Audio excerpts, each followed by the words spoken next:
বর্ষবরণ আনন্দ শোভাযাত্রা ১৪৩২ নস্যাৎ চেষ্টার প্রতিবাদে ঢাকা বিশ্ববিদ্যালয়ের চারুকলা অনুষদের মানববন্ধন। শনিবার রাতে ঢাবি চারুকলা অনুষদের সামনে এ কর্মসূচি পালন করা হয়। এ সময় এতে অনুষদের ডিন অধ্যাপক আজহারুল ইসলাম শেখ সহ বর্তমান ও প্রাক্তন শিক্ষার্থী, শিক্ষক, কর্মকর্তা, কর্মচারী ও সাধারণ মানুষ অংশ নেন। মোটিফে আগুনের ঘটনার বিচার দাবি করে নববর্ষের প্রাক্কালে সময় স্বল্পতার কারণে ফেস্টিবাদের মুখাবয়ব মোটিফ নির্মাণ আর সম্ভব নয় বলে জানান এই শিক্ষক। শিল্প তৈরি যেভাবে প্রক্রিয়া, সেই প্রক্রিয়া ১-২ দিনের মধ্যে সম্ভব নয়, এটা কোনোভাবেই সম্ভব না। আমরা ২০ দিন আগে থেকে শুরু করেছি, কারণ আপনারা জানেন যে ঢাকা শহরের যে অবস্থা, আমরা কোনো বাজার সদা করতে গেলেও কিন্তু আমাদের কাঠ, বাঁশ, কাগজ, পেপার, তার অনেক কিছু জড়িত, লোক সংখ্যা আর শিল্পীরা, আসলে সম্ভব হয়তো হবে না। মানববন্ধনের মূল উদ্দেশ্য ছিল যে আমাদের এই যে ফ্যাসিবাদী যে কি বলবো যে থিম, এই থিমকে কেন্দ্র করে যে ফ্যাসিবাদীর মুখচ্ছবি করা হয়েছে, এই ফ্যাসিবাদদের দোসর অথবা ফ্যাসিবাদীরাই কিনা আমরা জানি না, এটাকে গতকাল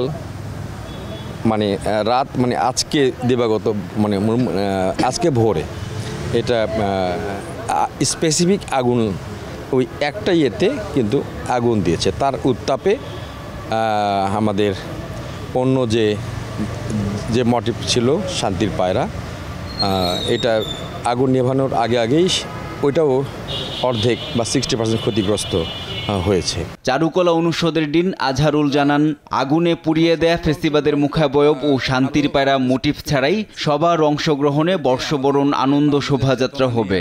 আমরা সকলের অংশগ্রহণ তো আরও আমাদের স্পিড কিন্তু বেড়েছে। আমাদের যে আমরা যে চেতনা নিয়ে আসলে এই কাজটা করছি, এই চেতনায় আমাদের আঘাত এসেছে, আমাদের শিল্প চেতনা আঘাত এসেছে। আর এমনিতেও এই স্বাধীন দেশের মতন একটা উন্মুক্ত একটা জায়গায় যে কনসেপ্ট থেকে আমরা সবাইকে আসলে আহ্বান করেছিলাম, আমরা সেই জায়গাটায় এখন দ্বিগুণ কিন্তু আসলে আমাদের স্পিড আপ হয়েছে। আপনি দেখবেন এখন শিক্ষার্থীরা কিন্তু সারা রাত পর্যন্ত কিন্তু এখনও কাজ করছে।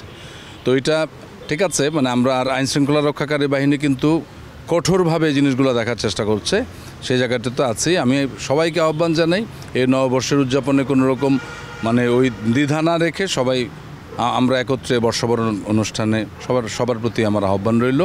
এদিকে শনিবার রাতে নববর্ষ বরণের জন্য পালকি, ইলিশ মাছ, কাঠের বাঘ, তরমুজের ফালি, মোটিফ পাহারায় পুলিশ মোতায়েন করা হয়েছে।